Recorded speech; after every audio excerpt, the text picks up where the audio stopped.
let's talk about the practice house. You had a lot of people walk off. I think you were going to do 2 houses. We were going to do 2 houses. We had 2 teams competing against each other. The first one didn't make it past the concrete. The second one, after, 7 or 8 hours, we were not even halfway through, and I just told everybody to go home. We'd learned enough that day. So Yeah.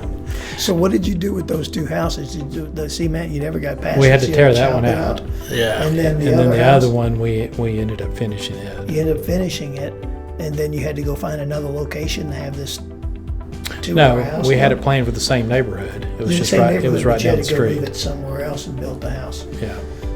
So how did people handle failure? How did you handle failure when it didn't work? How did you handle all Well, your buddies? it wasn't. I mean, go ahead, just It wasn't failure in my mind. I mean, it was a practice house, and that's why you practice.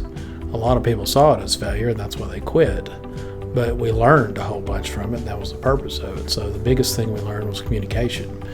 Everybody looked the exact same out there. All the noise and generators running and concrete trucks running and everything you couldn't hear, you couldn't communicate. So we had to come up with a simple solution for that.